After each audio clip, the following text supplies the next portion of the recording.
In the unforgiving Arizona territory of 1883, a woman's life could be bought and sold with land and cattle. But what about a man's in the sun-scorched town of Redemption, a lonely widow named Martha Gable, haunted by loss and on the verge of ruin, did the unthinkable. She attended a corrupt sheriff's auction, a place no decent woman would be seen, and there, for the scandalous price of $2 silver, she bought a man. He was a Navajo, bound and shackled, his face hidden by a filthy burlap sack. She bought him for his muscles, a last desperate gamble to save her ranch. She never expected to see the man beneath the hood, or that the truth of his silence would unravel a conspiracy of greed and murder that reached the very heart of her own past. The dust in Redemption. Arizona had a taste. It was a fine, gritty powder of gritstone, horse manure, and shattered dreams. And on that sweltering August afternoon in 1883, Martha Gable felt it coat her tongue like a shroud. She pulled the brim of her late husband's hat lower, a futile gesture against the oppressive sun and the even more oppressive stares of the men gathered in the town square. This was no place for a woman, let alone a widow of supposed good standing. But Martha's standing, like the water in her well, was running dangerously low. It had been a year since the stampede. A year since she'd buried Franklin, her husband of 10 years, a good man with kind eyes and hands as calloused as old leather. He had been the rock of their small cattle ranch, the Gable G-Bar-G. Now she was the rock, and she was crumbling. Fences were down the north pasture, well was dry, and the 2 ranch hands she'd hired after Franklin's death had stolen 3 of her best horses and vanished in the night. She was alone with a mortgage held by the bank in Prescott and the vultures circling. The chief vulture was a man named Bartholomew Bart Corrigan, a man of immense wealth and influence who owned the sprawling Sea Cross ranch that bordered her property to the east. He'd made 3 offers for her land, each one more insulting than the last. His smile was a predatory slash in his sun-weathered face, his eyes holding the cold glint of a man who had never been told no. That was why she was here.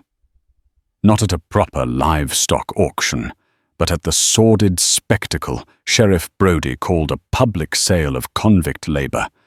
It was a cruel, thin veneer for indentured servitude. Brody, a man whose gut strained the buttons of his star-pinned vest, would round up vagrants, drunkards, and natives on trumped-up charges. Then he'd lease their labor to ranchers and miners for a fee that went directly into his own pocket. It was a dirty business, but Martha was desperate. She needed a hand, one strong, uncomplaining hand to mend fences and dig a new well.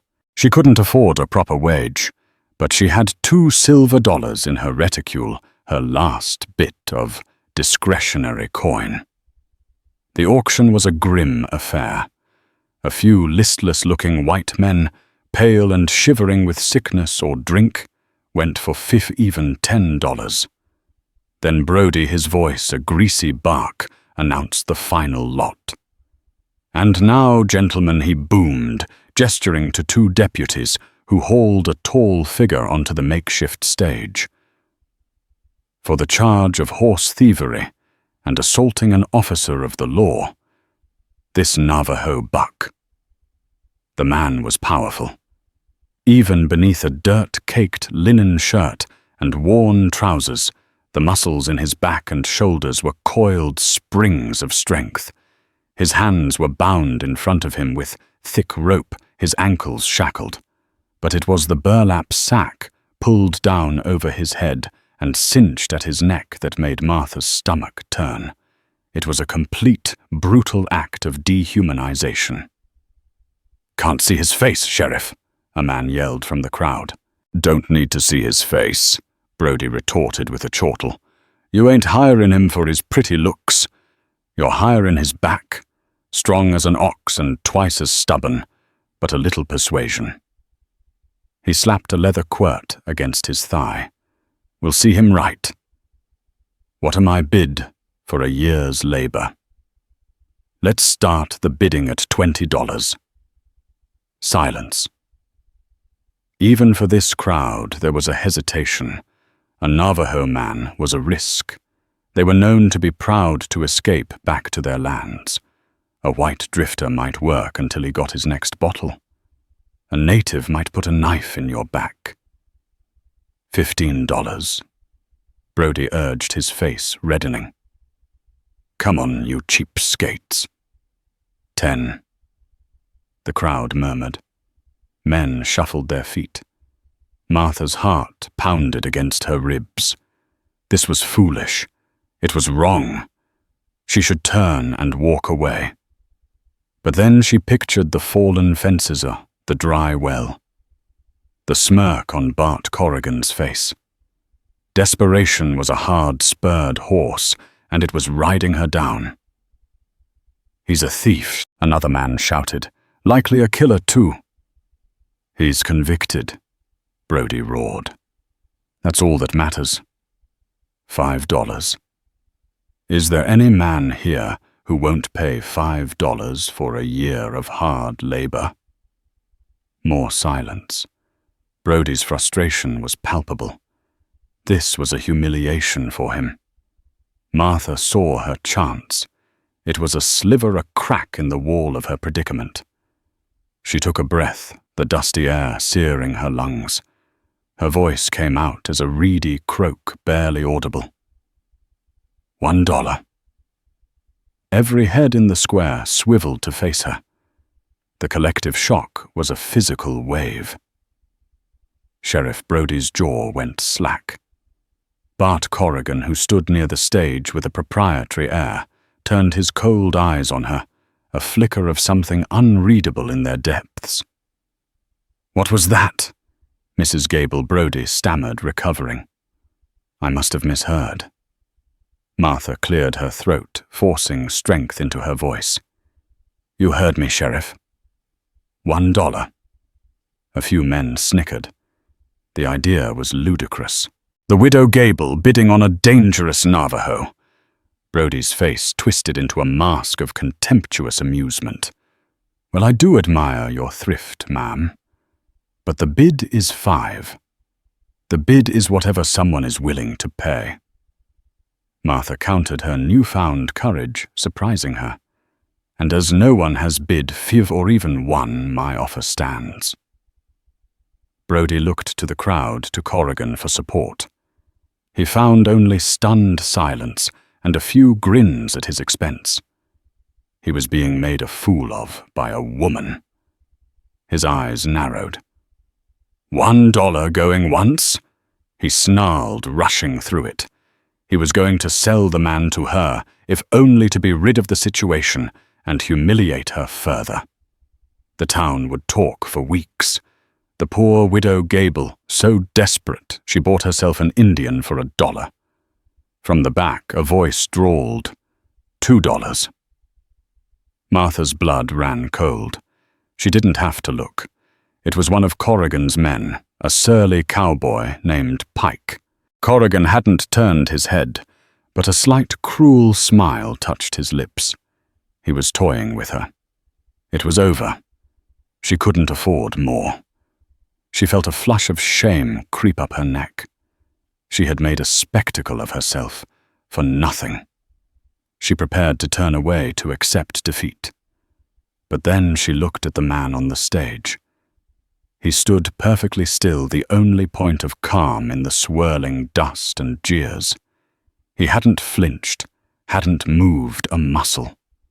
There was a dignity in his stillness that defied the sack on his head and the ropes on his wrists. Franklin wouldn't have backed down, she thought. Her hand tightened on her reticule. Inside was a small, tarnished locket with a lock of her mother's hair. It was worth little in coin, but everything to her. But sentiment wouldn't fix a fence. $2 and 1 silver locket, Martha said, her voice clear and steady. Pike scoffed, looking to his boss. Corrigan just gave a slight shake of his head. This was more entertaining. Let the widow have her broken toy. Brody slammed his hand down on the podium.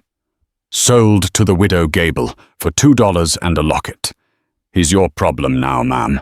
Get him out of my sight. The transaction was swift and mortifying. She handed over the coins and the precious locket to Brody, who pocketed them without a glance.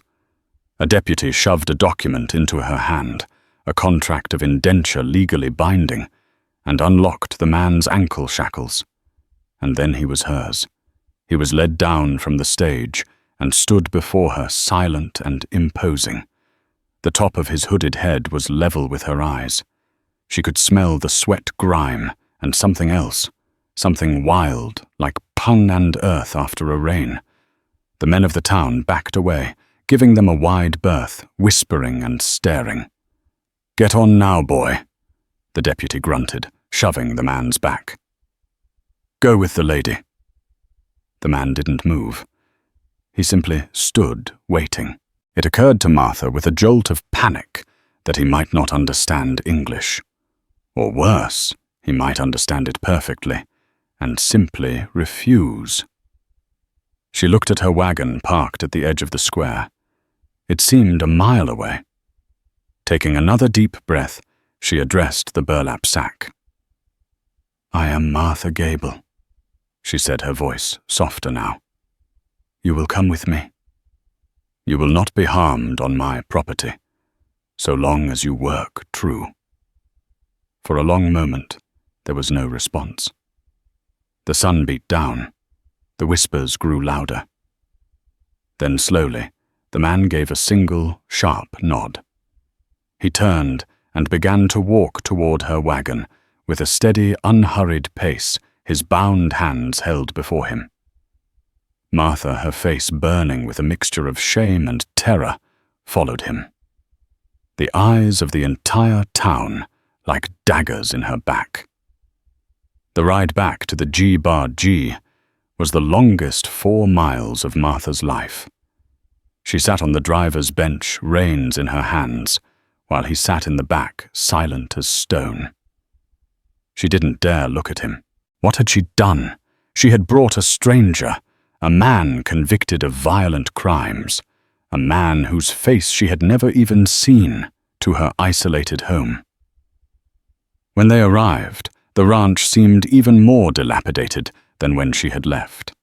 The setting sun painted the peeling whitewash of the house a mournful shade of orange. She pulled the wagon to a stop near the barn. "This is it," she said to the silence. He slid from the wagon bed, landing with a soft thud. He stood there, waiting again. His patience was unnerving. "The barn," she said, pointing. "There's a clean stall. I'll bring you food and water." He did not move toward the barn. He stood his ground, his hooded head cocked slightly as if listening to something she couldn't hear. I have to take the sack off," she stammered, realizing the absurdity of it. "And the ropes." Her hands trembled as she approached him. She carried a small skinning knife, more for her own courage than any real threat. He was so much larger up close. She could feel the heat radiating from his body. She reached up and fumbled with the knot at his neck. It was tight and greasy. "Hold still," she whispered, her voice barely a breath. She worked the knot loose. With a final pull, the burlap sack came away in her hand, and Martha Gable forgot how to breathe. The setting sun cast his face in bronze and shadow. It was a face of sharp angles and proud lines, a strong jaw, a high-bridged nose, and a mouth that was firm and unsmiling. His hair was long and black as a raven's wing, tied back with a simple leather thong. But it was his eyes that seized her. They were dark, fiercely intelligent, and filled not with the dull rage of a common criminal, but with a sharp, assessing fire. They were eyes that saw everything, including the fear warring with defiance in her own. He was younger than she had expected, perhaps 30 years old, and he was not looking at her like a prisoner. He was looking at her like an equal. Her gaze dropped to his bound hands. She moved a step closer, holding up the knife. "Your hands," she said. He lifted them slightly. Carefully she sawed through the thick rope. As the last strand parted, he didn't rub his chafed wrists or make any sudden move. He simply flexed his fingers, once slowly, his dark eyes never leaving her face. In that moment, standing in the fading light of her failing ranch, Martha Gable knew one thing with terrifying certainty. The man she had bought for $2 was not the problem. He was the beginning of a much, much bigger one.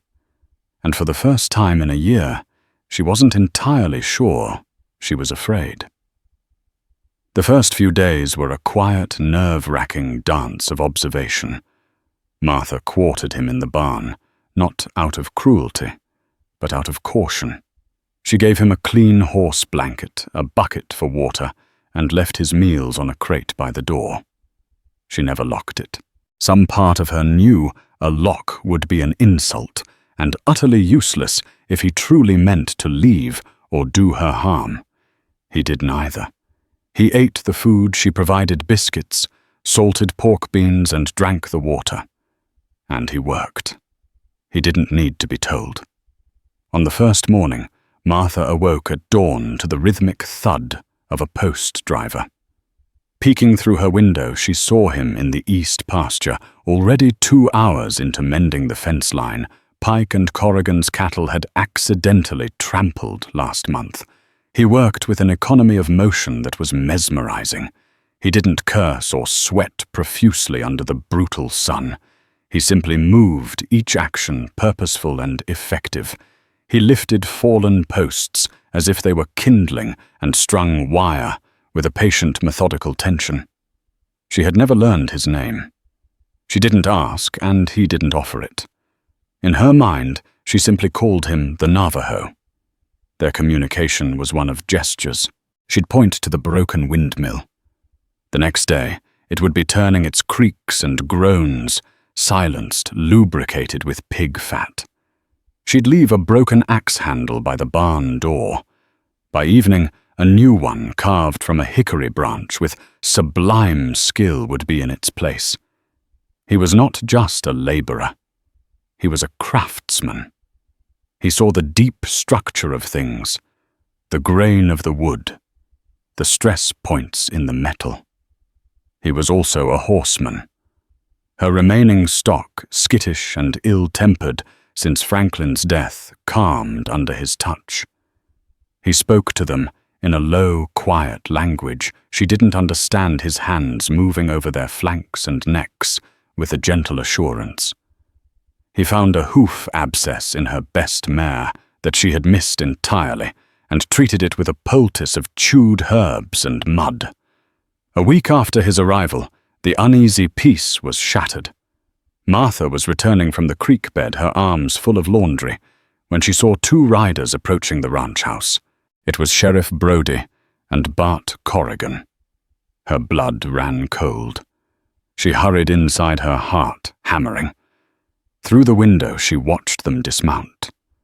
Corrigan moved with the arrogant swagger of a man who owned the ground he walked on, while Brody looked hot and uncomfortable, his bulk squeezed into his official uniform. The Navajo was at the well drawing a bucket of water. He didn't stop or look up, but Martha saw his shoulders tense. He saw them. He knew them. A heavy knock rattled her front door. Taking a deep breath, Martha opened it. Mrs. Gable Corrigan said, his smile not reaching his eyes. He removed his hat in a gesture of mock politeness. "A pleasure to see you." "Sheriff Brody and I were just riding the line and thought we'd stop in to see how you're faring. I'm faring just fine, Mr. Corrigan, Martha said coolly, not inviting them in. Brody peered past her into the house. Mighty isolated out here for a woman alone. We're just concerned for your welfare is all. Corrigan's gaze drifted past her landing on the Navajo, who was now walking toward the barn carrying the water buckets. I see you've put your new acquisition to work. Surprised he hasn't run off. He's a hard worker, Martha said, her tone clipped. Still, Corrigan purred, his eyes glinting, a dangerous fellow. A convicted thief. You ought to reconsider my offer, Martha. This land is too much for you. The Seacross would take it off your hands, give you a fair price. You could move into town. Be safe, the price you offered wouldn't buy a shack in a dust storm. Bart, and you know it. I'm not selling, she said, her chin high.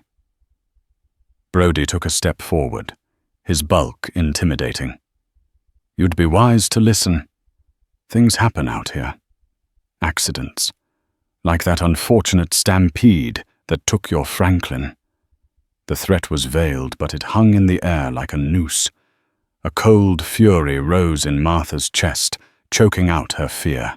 Are you threatening me, Sheriff? Just stating facts, ma'am. Brody grunted, patting his sidearm. Corrigan's eyes were still locked on the barn where the Navajo had disappeared. There was a flicker of genuine concern in his expression, a deep-seated unease that he quickly masked. It was as if the Navajo's mere presence was a complication he hadn't anticipated. Think on it, Martha Corrigan said, his voice dropping to a conspiratorial whisper. My offer won't stand forever. Land like this, with its particular potential, doesn't stay unclaimed for long. He tipped his hat, turned, and mounted his horse. Brody gave her one last hard look before following. As they rode off, Martha watched them, her hands clenched into fists. It was then she noticed the Navajo. He was standing in the shadows of the barn entrance, watching the riders retreat, his face a mask of cold, concentrated hatred. It was the first powerful emotion she had seen from him, and it was terrifying. The next day he led her out to the north pasture, the one she had given up on the one with the dry well. He walked with a purpose she had not seen before. He carried a long, forked willow branch. Martha followed, bewildered. He walked the parched, cracked earth, slowly holding the branch loosely in his hands. He closed his eyes, his face tilted as if listening. Martha thought it was some kind of native superstition, a foolish ritual. She was about to tell him to stop wasting time when the branch in his hands gave a sudden violent dip, pointing straight at the ground. He opened his eyes and looked at her. He pointed at the spot with the branch. Then he went back to the barn and returned with a shovel and a pickaxe. Without a word, he began to dig. Martha watched for an hour, then 2. The sun was relentless. He dug with the same steady, powerful rhythm as when he'd mended the fences. By midday, he was chest-deep in a hole, the pile of dry earth growing beside him. Martha brought him water, which he drank without pausing for more than a moment. She felt a fool. What was she hoping for? A miracle? Corrigan's words echoed in her mind. Land like this, with its particular potential. Late in the afternoon, just as she was about to call him in for the day, she heard a change in the sound of the shovel. It wasn't the dry scrape of dirt anymore. It was a wet, sucking sound. He looked up at her, his face streaked with sweat and mud. And then he drove the shovel down one more time. A dark, muddy water seeped up around it. He had found water. Not just a trickle, but a strong underground spring no more than 10 feet down in a pasture everyone had considered worthless for a generation.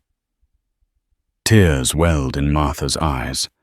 It was more than just water. It was hope. It was survival. She looked at the man in the hole, this silent stranger she had bought for $2. He had just saved her ranch. That night she cooked him a proper meal, a thick steak from her dwindling supply of beef fried potatoes and a cup of coffee. She didn't leave it by the barn door. She took a lantern and walked into the barn, placing the tin plate on the crate beside him, where he sat mending a bridle. He looked at the steak, then up at her. His face was unreadable in the flickering lantern light. "Thank you," she said, her voice thick with emotion. He gave a slight, almost imperceptible nod. Why she asked the question tumbling out before she could stop it. "Why are you helping me?" He was silent for a long time, his hands stilling on the leather strap. She thought he wouldn't answer. She turned to leave, embarrassed by her own forwardness. "They took my land," he said. His voice was deep and resonant, but rusty from disuse. It startled her so much, she nearly dropped the lantern. She turned back to face him. Who she breathed. He looked past her out the open barn door toward the vast, dark expanse of the Seacross Ranch. "Corrigan," he said the name, a venomous hiss. "He took my people's land. The land with the sacred springs. Then he took my freedom." He finally looked at her, his dark eyes boring into hers. "He will not take yours." The air crackled with the weight of his words. This wasn't about a year of indentured labor. This wasn't about a kind widow and a grateful servant. This was about a war that had started long before she'd walked into that auction square. And by digging that well, by finding that water, the Navajo had just fired the first shot. Martha realized with a sickening lurch that her ranch wasn't just a home. It was now the battlefield. And her only ally was a man whose real name she still did not know. His name was Hastine. He told her this 2 nights later as they sat in the quiet of the barn, the new well gurgling softly in the near distance. It meant man in his language, a name of simple, profound dignity. He spoke haltingly at first, the English words tasting foreign in his mouth, but his story tumbled out in jagged pieces. His people, a small band of Dene, had lived for generations in the canyons to the north, on land the government had deemed worthless rock. But it wasn't worthless. It held their sacred places and, more importantly, a series of hidden year-round springs, the only reliable water for 50 miles in any direction during the dry season. Bart Corrigan had discovered this. He had used his money and influence to have the land resurveyed and declared open for claim, pushing Hastine's people off with a fraudulent treaty and the threat of cavalry. Hastine, a leader among his people, had tried to fight it through legal channels, traveling to Prescott to file a complaint. That's where Sheriff Brody had found him. The charges were fabricated. Hastine had been walking past a saloon when a fight spilled out. One of Brody's deputies, a man known for his brutality, claimed Hastine had assaulted him and tried to steal his horse. There was no trial. There were no witnesses called. There was only Brody's word, a locked cell, and the auction block. The sack over my head.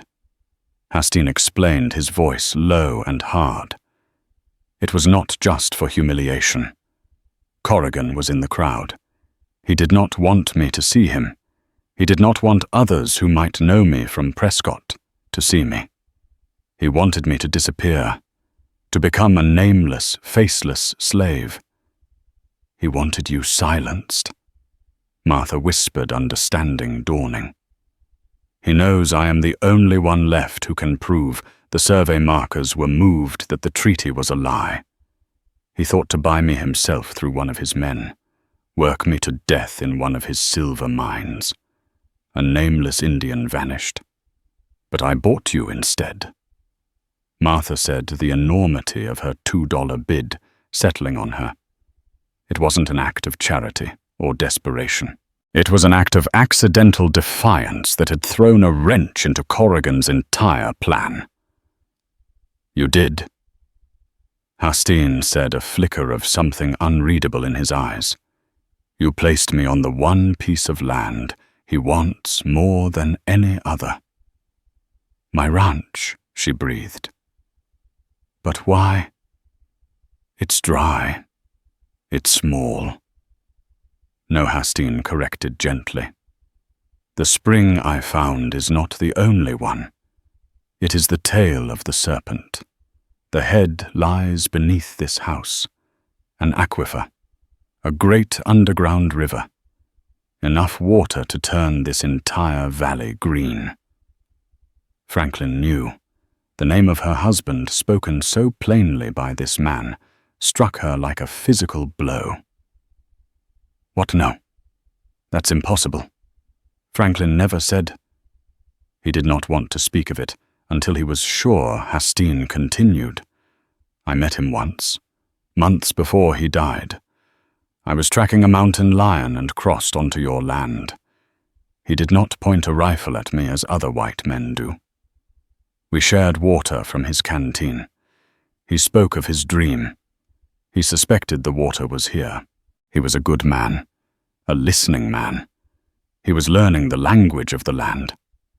A whirlwind of memories assaulted Martha. Franklin spending hours studying survey maps. Franklin digging test holes in the north pasture and cursing the dust.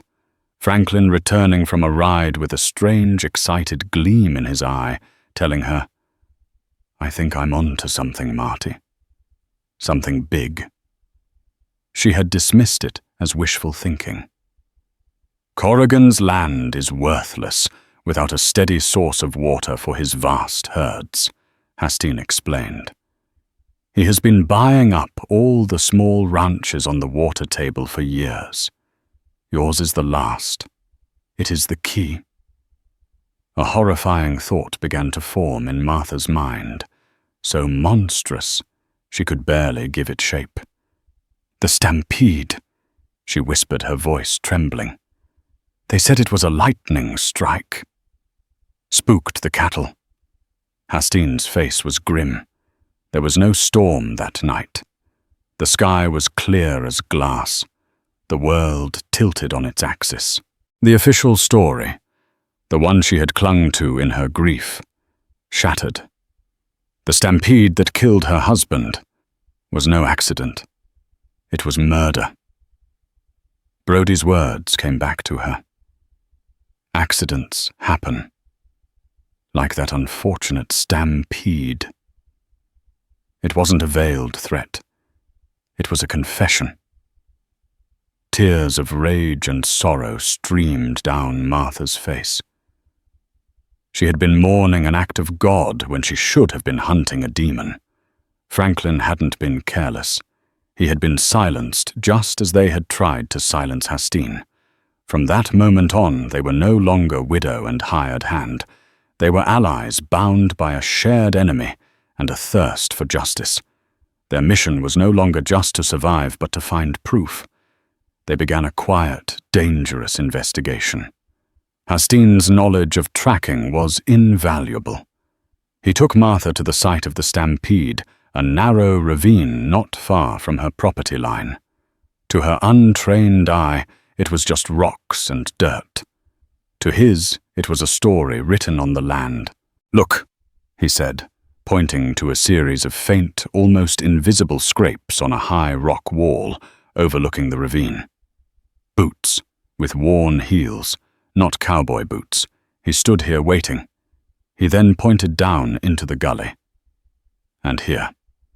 He crouched, picking up a tiny rusted metal object, almost completely buried. It was a spent pistol cartridge. He fired shots behind the herd, drove them into the ravine, right at your husband. The proof was circumstantial, not enough to convince anyone but themselves. They needed something that tied the act directly to Corrigan. The search moved to Franklin's old study.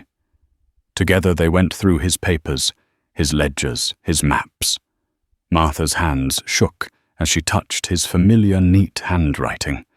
It felt like communing with a ghost. After 2 days of fruitless searching, Hastine's keen eyes spotted it.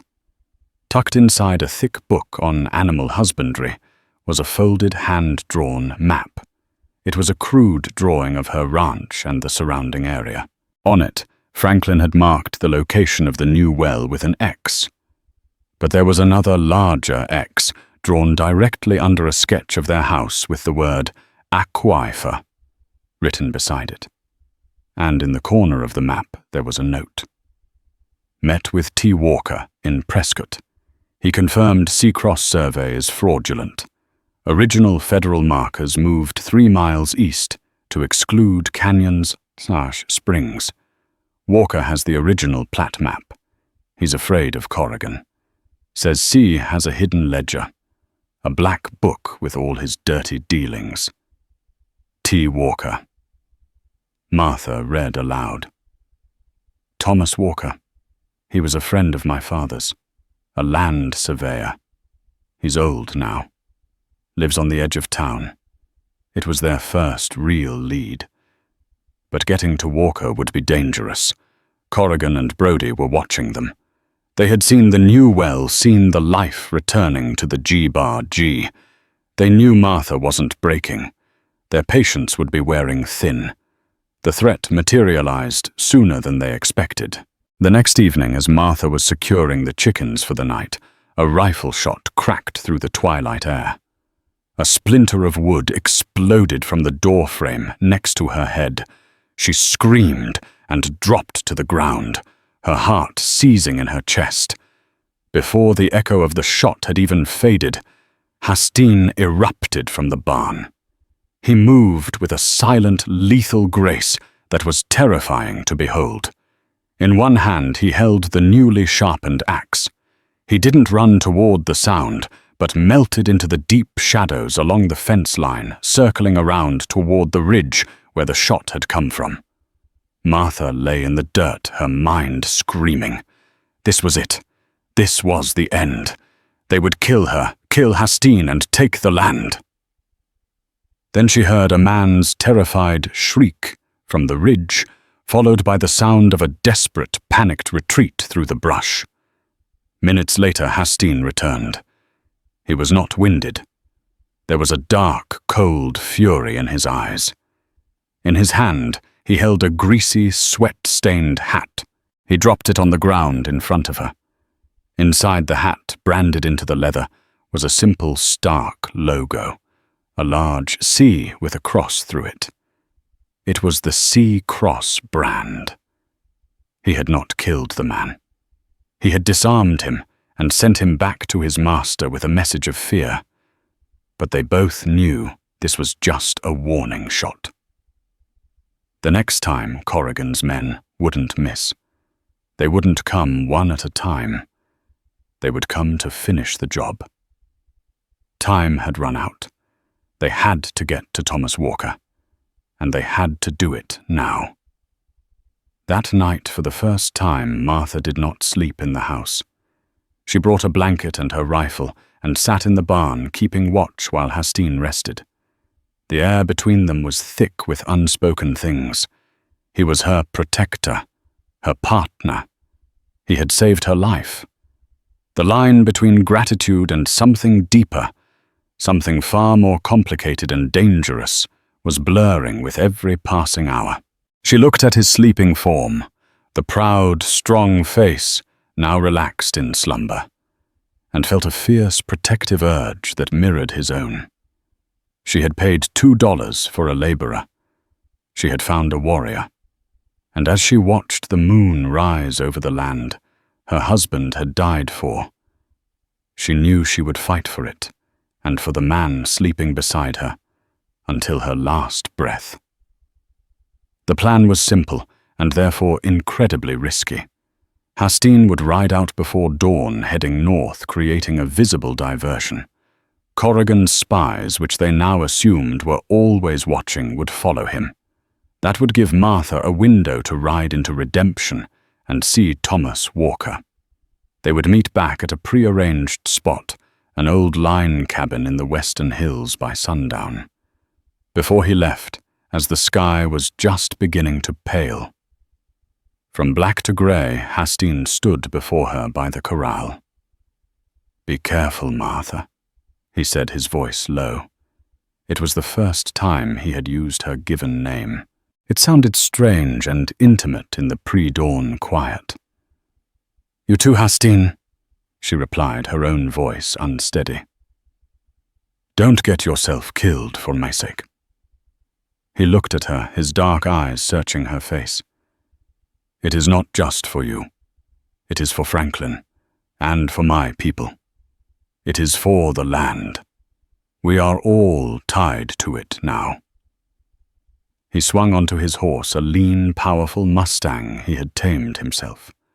With a final nod, he kicked the horse into a gallop and disappeared into the vast northern scrubland. Martha watched until he was a speck, then saddled her own mare and rode east toward town, her husband's old Colt revolver heavy on her hip.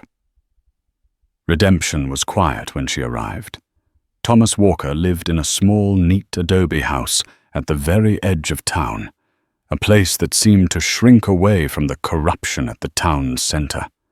He was a frail man, with watery blue eyes and hands that trembled with age. He answered the door with suspicion. "Mrs. Gable," he said, surprised.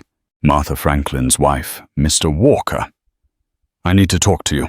It's about my husband, and Bart Corrigan." The old man's face went pale. He quickly ushered her inside, bolting the door behind them. In the dusty, map-cluttered front room, Martha told him everything about Hastine, the hidden well, the fraudulent survey, and their suspicions about Franklin's death. Walker listened, his hands twisting a rag in his lap. When she was finished, he was silent for a long time. "I knew it," he finally whispered, his voice cracking. "I knew Bart was behind it. Franklin came to me. He'd figured it out the water, knew it was the key. I warned him. I told him to let it go, that Corrigan was a snake you don't corner. But he was a stubborn, righteous man, like your father." "The proof, Mr. Walker," Martha pressed gently. "Franklin's note said you have the original plat map and a black ledger." Walker shook his head. "I have the map, but the ledger, Corrigan keeps it himself. In a safe in his office at the Sea-Cross. That book is his ruin.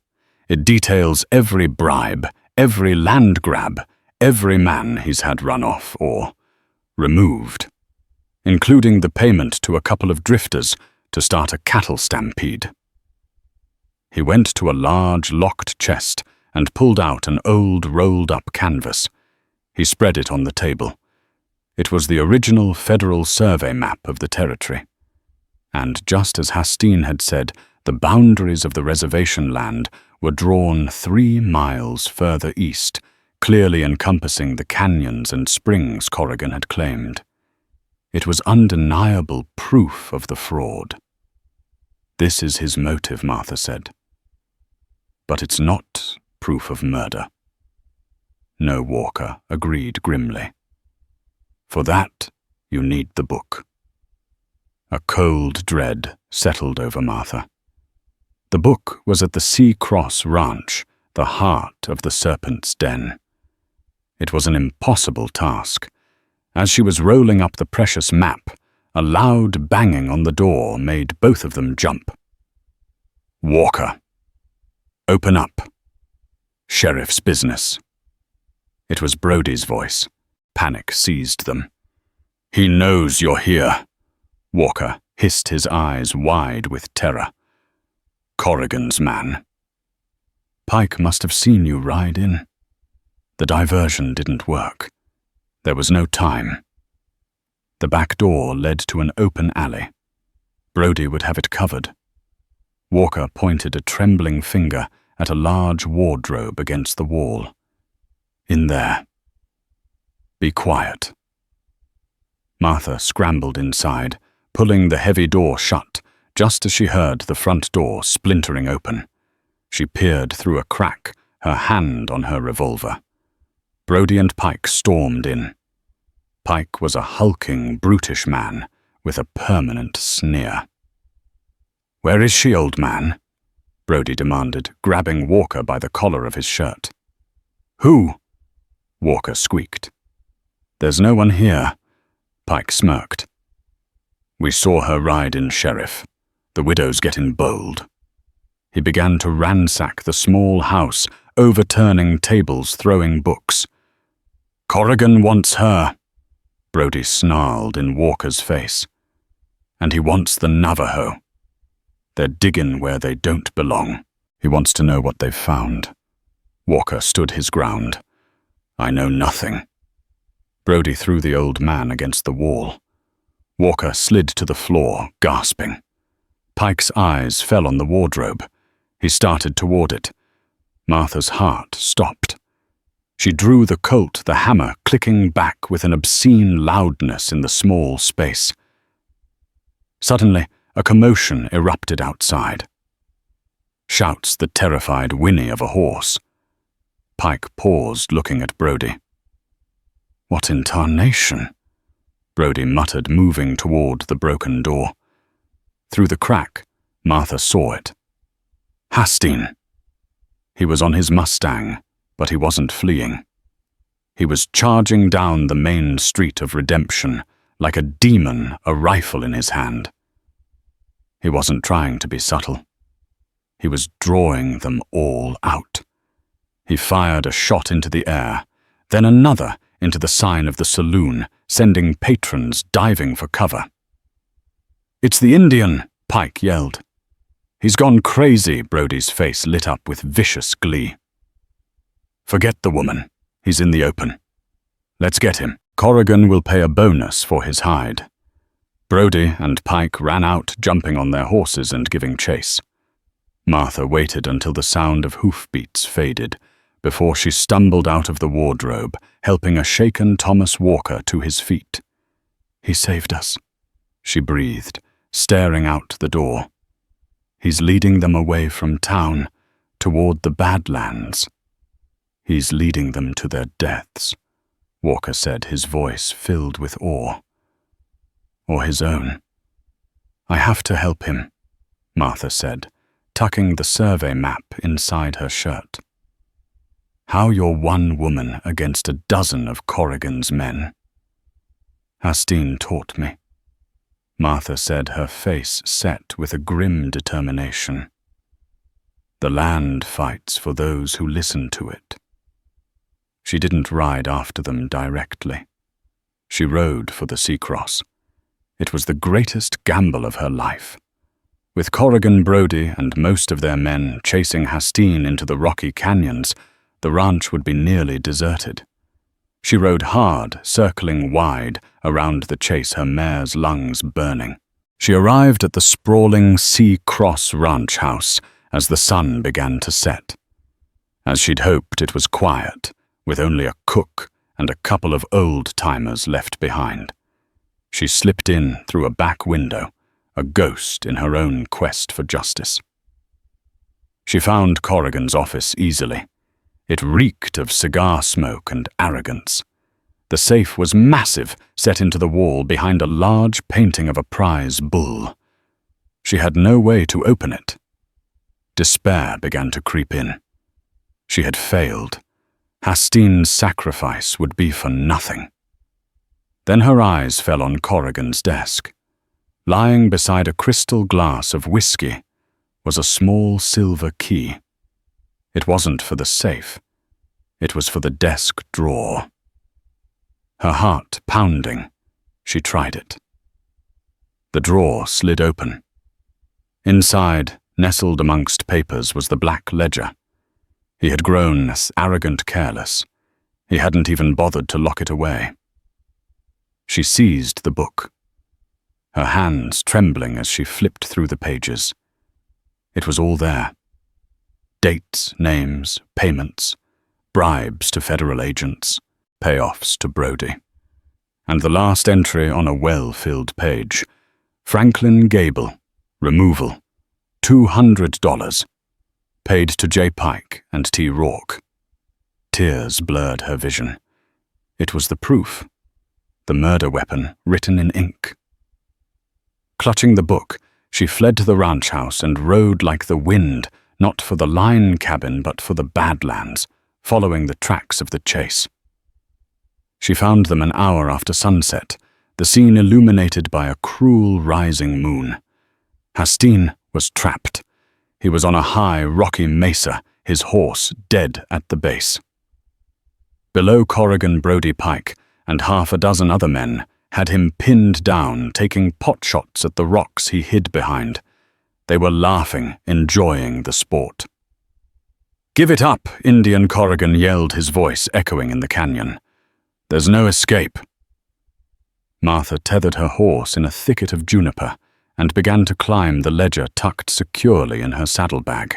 She moved silently, using the skills of stealth Hastine had inadvertently taught her, coming up on the canyon rim from behind and above Corrigan's men. She saw Hastine, a silhouette against the moonlit sky, returning fire sparingly with his rifle. He was out of options. Then she saw Brody moving away from the group, climbing a small outcrop to get a better angle, a clear killing shot.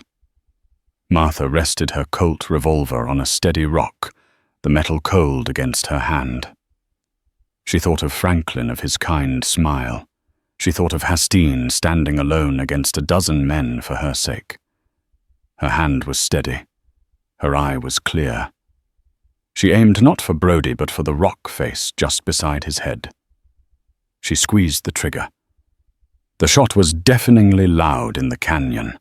The bullet sparked off the rock, sending a shower of stone chips into Brody's face. He cried out, stumbling backward, losing his footing and tumbling down the short cliff landing in a heap with a sickening crack. All fire ceased. Every head turned in the direction of the shot. In that moment of confusion, Hastine rose from behind his cover.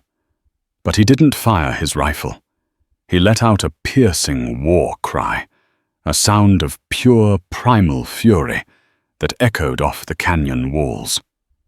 And then from another direction came an answering call. Corrigan's men looked around, spooked. Suddenly from the shadows of the rocks, figures emerged.